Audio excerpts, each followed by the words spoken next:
সুপ্রিয় ভাই এবং বন্ধুরা, মাহে রমাদানে এই যে মহান একটা মাস আল্লাহ রাব্বুল আলামিন আমাদেরকে প্রদান করছেন, সেই মাসে আমরা কি কাজগুলো করব, কোন কাজগুলো আমাদের প্রত্যেকের করা দরকার এবং কোন কাজগুলো থেকে আমাদের বিরত থাকা দরকার, সে বিষয় সম্পর্কে আমরা একটু ডিটেলস আলোচনা করতে চাই। প্রথমত, আমাদেরকে মাহে রমাদানে সিয়াম পালন করতে হবে। দ্বিতীয়ত, ইখলাসের সাথে ফরজ, সুন্নত এবং নফল ইবাদত সমূহ পালন করতে হবে। শুধু ফরজ পালন করলেই হবে না, নিজেদের উন্নতি, সফলতা এবং সমৃদ্ধির জন্য ফরজের পাশাপাশি ওয়াজিব, সুন্নাহ এবং নফলগুলো আমাদেরকে পালন করতে হবে। 5 ওয়াক্ত সালাত আমাদেরকে জামাতের সাথে আদায় করতে হবে, স্পেশালি পুরুষ মুমিনদের জন্য আমাদেরকে 5 ওয়াক্ত সালাত জামাতের সাথে আদায় করতে হবে। কিয়ামুল লাইল, তারাবি এবং তাহাজ্জুদের সালাত আদায় করতে হবে।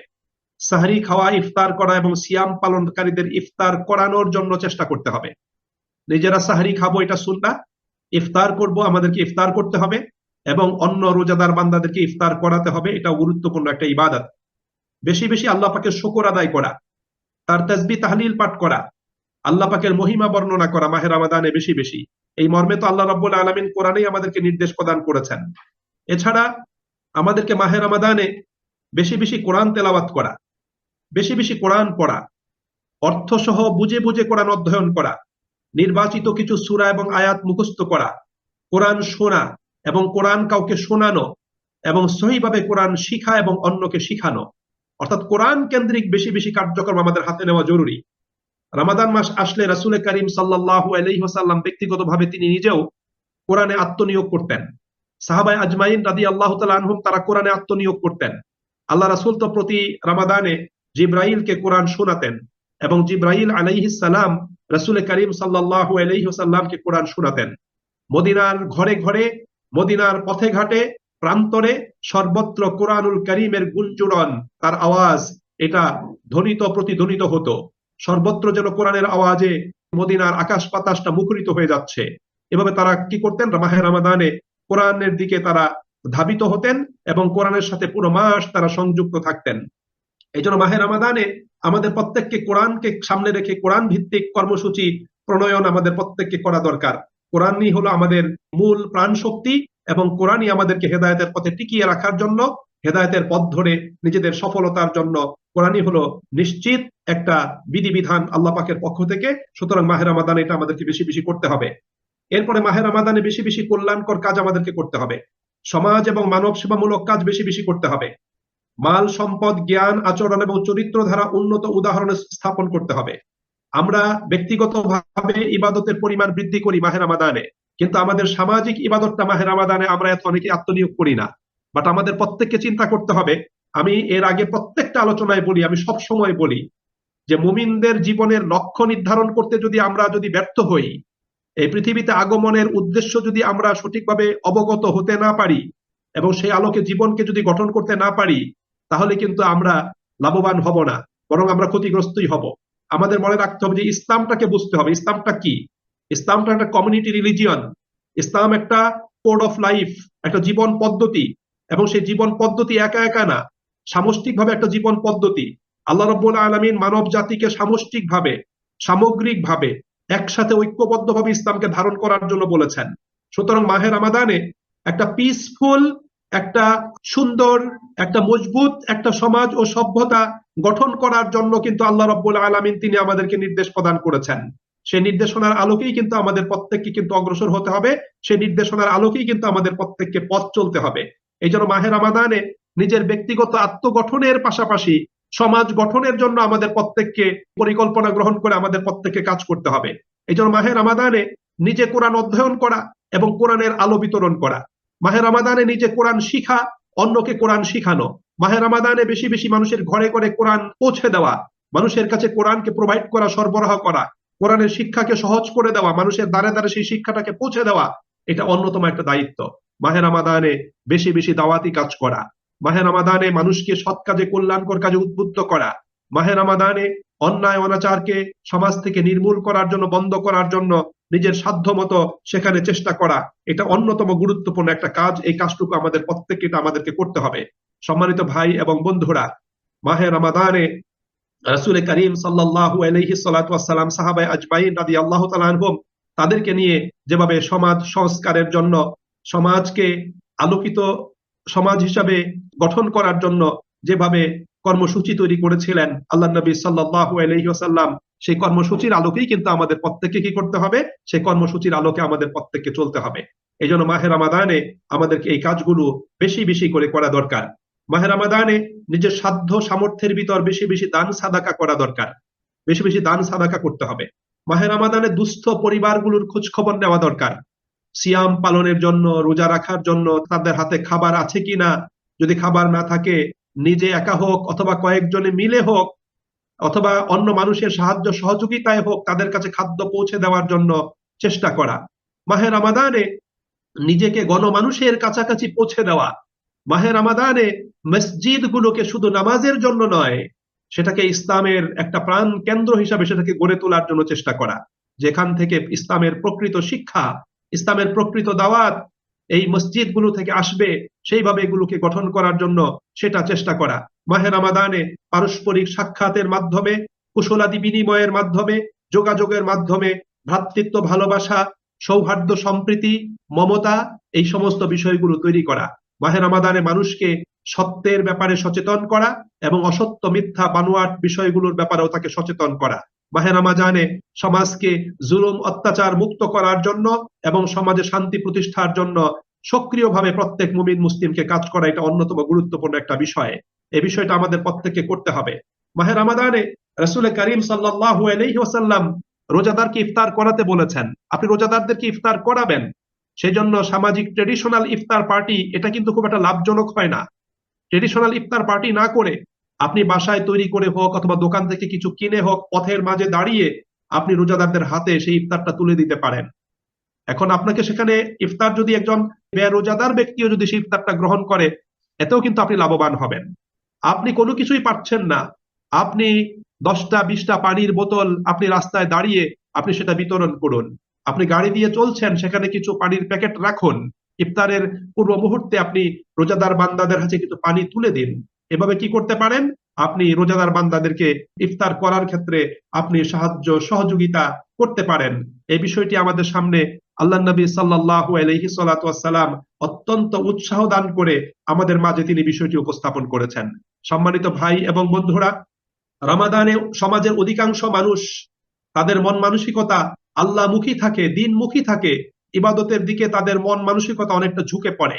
এই যে একটা ইতিবাচক একটা অবস্থা তৈরি হয় মাহে রমাদানে, অত্যন্ত সুকৌশলে নিজের পরিবারের সদস্যদের জন্য, সমাজের মানুষদের জন্য এই ইতিবাচক পরিবেশ এবং সময় এবং সুযোগটাকে কাজে লাগানো। আপনি অত্যন্ত বিজ্ঞ টিচারের মতো, শিক্ষকের মতো আপনি ইতিবাচক এই সময়টাকে নিজের পরিবারের সদস্যদের জন্য কাজে লাগাবেন। নিজের সমাজের, নিজের কমিউনিটির লোকদের হেদায়েতের জন্য, তাদের কল্যাণের জন্য এই সময়টাকে আপনি যদি সুকৌশলে কাজে লাগাতে পারেন, তাহলে এর দ্বারা কিন্তু অনেক লাভবান হওয়া যাবে। এই জন্য এই বিষয়গুলোকে সামনে রেখে আমাদেরকে পথ চলার জন্য আমাদেরকে চেষ্টা করা। মাহে রমাদানে আমরা প্রত্যেকেই আল্লাহমুখী হয়ে যাই, আমাদের মন মানসিকতার ভিতর পরিবর্তন হয়, আমাদের দৃষ্টিভঙ্গিতে পরিবর্তন হয়। সুতরাং এই পরিবর্তন এই সিজনে এটার চর্চা করে যাতে এই পরিবর্তনটা দীর্ঘস্থায়ী হয়, সারা জীবনের জন্য যাতে হয়, সেই ব্যাপারে আমাদের প্রত্যেককে পরিকল্পনা গ্রহণ করে আমাদের সামনের দিকে অগ্রসর হওয়ার জন্য আমাদের প্রত্যেককে চেষ্টা করা। আল্লাহ নবী সাল্লাল্লাহু আলাইহি ওয়াসাল্লাম বলেছেন, মাহে রমাদানে তোমরা 4টা কাজ বেশি বেশি করে করো, যেই 2টা কাজ তোমাদের অবশ্যই করতে হবে, আর যেই 2টা কাজ তোমাদের না করলেই নয়। সেই 4টি কাজ হলো, মাহে রমাদানে তোমরা বেশি বেশি কালিমা শাহাদা পাঠ করো, এবং মাহে রমাদানে তোমরা বেশি বেশি করে আল্লাহ পাকের কাছে ক্ষমা প্রার্থনা করো। তোমরা আল্লাহর কাছে ক্ষমা চাও যে আল্লাহ আমাদেরকে মাফ করে দাও, আল্লাহ আমাদের জন্য জাহান্নামকে হারাম করে দাও, আল্লাহ তুমি আমাদের গোটা মুসলিম উম্মাহকে তুমি ক্ষমা করে দাও। আর মাহে রমাদানে আল্লাহ পাকের কাছে দুটো বিষয় প্রার্থনা না করলেই নয়, একটা হলো জান্নাতের আবেদন জানাও, আর একটা হলো জাহান্নাম থেকে আল্লাহ পাকের কাছে আশ্রয়ের প্রার্থনা করো। এই 4টি কাজ বেশি বেশি করে করার জন্য আমাদেরকে বলেছেন রাসূল করিম সাল্লাল্লাহু আলাইহি সাল্লাতু ওয়াসসালাম। এছাড়া মাহে রমাদানের সিয়াম পালন সহ যাবতীয় ইবাদত, এটা করতে হবে দুটো বিষয়কে সামনে রেখে। একটা বিষয় হলো ঈমানের সাথে, আর একটা বিষয় হলো আমাদেরকে মাহে রমাদানে ইবাদত করতে হবে ইহতিসাব তথা আত্মবিচার, আত্মপর্যালোচনা এবং আত্মসমীক্ষার মাধ্যমে। অর্থাৎ আমাকে প্রতিনিয়ত হিসাব করতে হবে, আমাকে দেখতে হবে যে আমি কতটুকু অগ্রসর হচ্ছি, আমি এগিয়ে যাচ্ছি নাকি পিছনে পড়ে যাচ্ছি, আমি এগোতে গিয়ে আবার ভুল পথ অবলম্বন করছি না তো। এটা আমাদের প্রত্যেককে কিন্তু কি করতে হবে, প্রত্যেককে চিন্তা করতে হবে। এছাড়া মাহে রমাদানে আমাদের প্রত্যেককে লাইলাতুল কদর অন্বেষণের জন্য আমাদেরকে আত্মনিয়োগ করতে হবে, যে আমরা যাতে জীবনে লাইলাতুল কদরটা পেয়ে যাই। এবং শেষ দশকে বেশি বেশি করে দোয়া করা, যা আয়েশা সিদ্দিকা রাদিয়াল্লাহু তাআলা আনহা আমাদেরকে জানিয়েছেন। তিনি আল্লাহর নবীকে জিজ্ঞাসা করেছিলেন, ইয়া রাসূলুল্লাহ, আমি যদি লাইলাতুল কদরের সন্ধান পেয়ে যাই তাহলে আমি আল্লাহ পাকের কাছে কি আবেদন জানাবো? আল্লাহ রাসূল বলেছিলেন, তুমি বলবে, আল্লাহুম্মা ইন্নাকা আফুউন তুহিব্বুল আফওয়া ফাফু আন্নি, হে আল্লাহ তুমি ক্ষমাশীল, তুমি ক্ষমা করাটাকে পছন্দ করো, সুতরাং তুমি আমাকে ক্ষমা করে দাও। এই দোয়াটা তুমি বেশি বেশি করে করবে। এবং শেষ দশকে যার সুযোগ আছে, যার হাতে সময় আছে, এতেকাফ করার জন্য চেষ্টা করা। মাহে রমাদানে কি করতে হবে? এতেকাফ করতে হবে। এতেকাফ আপনি আপনার মহল্লার মসজিদে করবেন, অথবা সুবিধাজনক যে কোনো মসজিদে আপনি এতেকাফ করবেন। মাহে রমাদানে এতেকাফ করা, আমাদের মা বোনেরা তারাও ইচ্ছা করলে কোনো মসজিদে সুযোগ থাকে সেই মসজিদেও তারা এতেকাফ করতে পারেন। মাহে রমাদানে বেশি বেশি এতেকাফ করা, এটা আমাদের জন্য জরুরি। আপনি যদি পূর্ণ 10 দিন এতেকাফ করতে না পারেন সুন্নাহ মোতাবেক, তাহলে আপনি নফল এতেকাফ করতে পারেন। প্রতিদিন একটা নির্দিষ্ট সময় আপনি মসজিদে অবস্থান করলেন, আসর থেকে নিয়ে মাগরিব পর্যন্ত, অথবা জোহর থেকে নিয়ে মাগরিব পর্যন্ত আপনি মসজিদে অবস্থান করলেন, অথবা জোহর থেকে আসর পর্যন্ত অবস্থান করলেন। সেখানে একান্ত নিরিবিলি পরিবেশে আপনি নিজের মতো করে আল্লাহ রাব্বুল আলামিনকে ডাকলেন। মাহে রমাদানের দিনগুলো যেমন বরকতময়, মাহে রমাদানের রাতগুলো তেমন বরকতময়।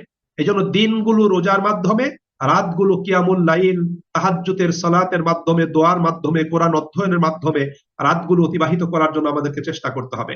রমাদানে যখন আমরা সেহরি খেতে উঠি, সেই সেহরি খেতে উঠার সময় একটু সময়, অল্প একটু সময়, সেটা 5-10 মিনিট একান্ত নির্জনে, যখন কেউ থাকবে না, আপনার ফ্যামিলির কোনো লোকও থাকবে না, আপনি একা একা আল্লাহ পাকের দরবারে হাত তুলে দোয়া করবেন। মাহে রমাদানের এই একটা মুহূর্তে, এই সময়টা দোয়া কবুলের জন্য খুবই গুরুত্বপূর্ণ সময়।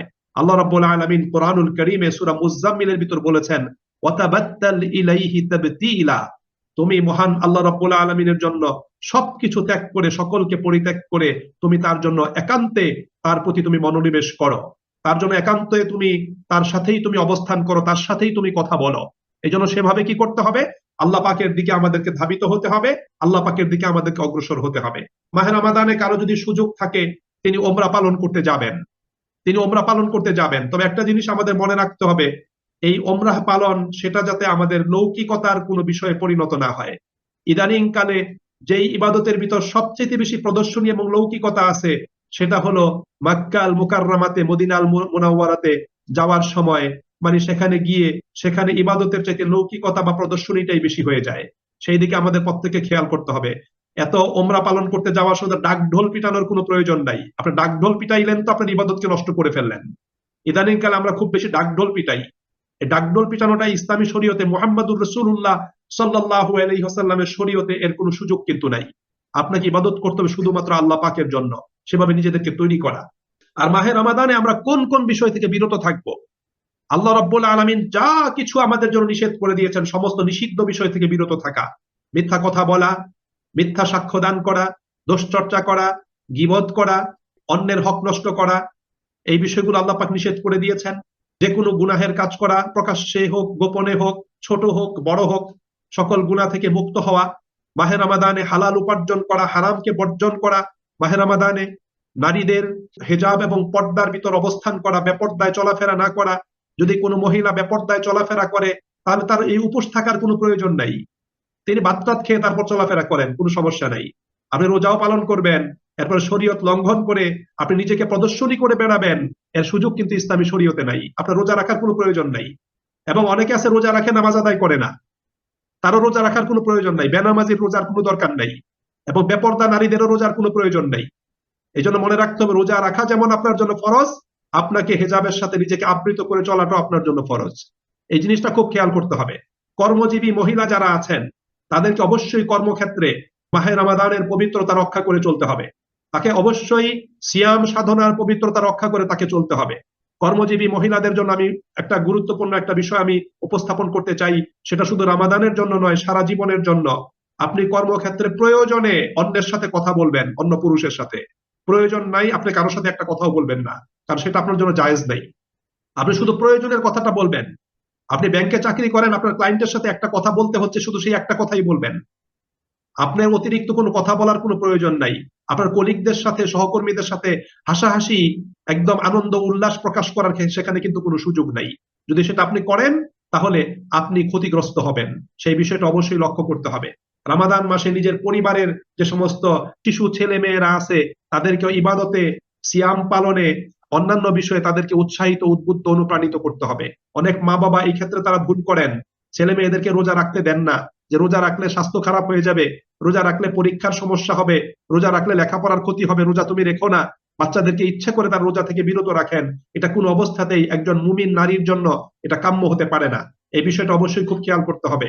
রোজা রেখে সারাদিন ইউটিউবে বা আপনার গিয়ে যে কোনো ছবি টবি দেখা, অশ্লীল ছবি দেখা, নৃত্য গান শোনা, এগুলো থেকে বিরত থাকতে হবে। মাহে রমাদানে আপনার সময়গুলোকে আপনি গুরুত্বপূর্ণ কাজে লাগাবেন। মাহে রমাদানে যথাসম্ভব সোশ্যাল মিডিয়া থেকে আপনি দূরে থাকবেন।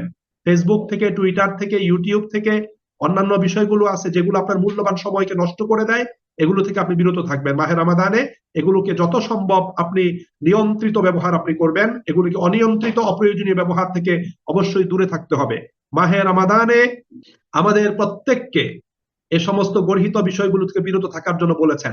এই মর্মে আমি রাসূল করিম সাল্লাল্লাহু আলাইহি ওয়াসাল্লামের দুটো হাদিস বলছি। আল্লাহ রাসূল বলছেন, যে ব্যক্তি মাহে রমাদানের রোজা পালন করলো কিন্তু অন্যায় গর্হিত কাজ থেকে বিরত হলো না, তার খাদ্য পানীয় পরিত্যাগ করায় আল্লাহ পাকের কোনো প্রয়োজন নাই। অন্য হাদিসে আল্লাহ রাসূল বলেছেন, এমন অনেক রোজাদার আছে যাদের রোজা থেকে শুধু উপোস থাকা হয় কিন্তু প্রকৃত রোজা কিন্তু হয় না। এই জন্য এটা আমাদেরকে খুব খেয়াল করে চলতে হবে, যাতে আমরা মাহে রমাদানে এই ক্ষেত্রে আমরা যাতে নিজেদের রোজাকে যাতে ক্ষতিগ্রস্ত করে না ফেলি, সেদিকে আমাদের প্রত্যেককে খেয়াল রাখতে হবে। যদি আমরা আল্লাহ পাক যা করতে বলেছেন, আল্লাহ রাসূল যা করতে বলেছেন, সেগুলো যথাযথ রূপে সম্পাদন করতে পারি, আল্লাহ এবং তার রাসূল যেগুলো করতে নিষেধ করেছেন সেগুলোকে যদি সঠিকভাবে বর্জন করতে পারি, তাহলে মাহে রমাদানটা আমাদের জীবনে একটা সার্থক মাহে রমাদান হয়ে যাবে। এই জন্য আমরা প্রত্যেকেই মেন্টালি তৈরি হয়ে যাই মাহে রমাদানকে স্বাগত জানানোর জন্য। রমাদানের চাঁদ দেখে অথবা চাঁদের সংবাদ পেয়ে প্রথমেই আমরা আল্লাহ পাকের দরবারে একবার তাকবীর বলবো, আল্লাহু আকবার। তারপরে আল্লাহ রাসূল যে দোয়া পড়েছেন সেই দোয়াটা পড়বো, আল্লাহুম্মা আহিল্লাহু আলাইনা বিল আমনি ওয়াল ঈমান ওয়াস সালামাতি ওয়াল ইসলাম ওয়াত তাওফীক লিমা তুহিব্বু ওয়া তারদা রব্বানা রব্বানা ওয়া রাব্বুকাল্লাহ। যে হে আল্লাহ, এই চাঁদকে আমাদের জন্য নিরাপত্তা, ঈমান এবং আমাদের জন্য শান্তি ও ইসলামের কারণ বানাও, এবং এই মাসে আমরা যাতে তোমার পছন্দের এবং তোমার প্রিয় আমল করতে পারি সেই তৌফিক তুমি আমাদেরকে দান করো। হে চাঁদ, আল্লাহ আমাদের এবং তোমার রব। সুনানে তিরমিজিতে আল্লাহ রাসূল সাল্লাল্লাহু আলাইহি ওয়াসাল্লাম হাদিসটি বর্ণিত হয়েছে। মাহে রমাদানে অযথা তর্ক বিতর্ক থেকে বিরত থাকা, কোনো অযথা তর্ক বিতর্ক করার কোনো প্রয়োজন নাই। মাহে রমাদানে এই কাজগুলো যদি করতে পারি, আলহামদুলিল্লাহ আমরা লাভবান হতে সক্ষম হব। সম্মানিত ভাই এবং বোনেরা, মাহে রমাদানে আমরা ইনশাআল্লাহ এই মূল্যবান সময়টাকে প্রত্যেকে কাজে লাগানোর জন্য চেষ্টা করব, যাতে ব্যক্তিগত জীবনে, পারিবারিক, সামাজিক, সামষ্টিক জীবনে আমরা প্রত্যেকেই অনেক বেশি অর্জন আমরা যাতে করতে পারি। আল্লাহ আমাদের সকলকে সেই তৌফিক নসিব করুন। আমিন। ওয়া আখিরু দাওয়ানা আনিল হামদুলিল্লাহি রাব্বিল আলামিন। আসসালামু আলাইকুম ওয়া রাহমাতুল্লাহি ওয়া বারাকাতুহু।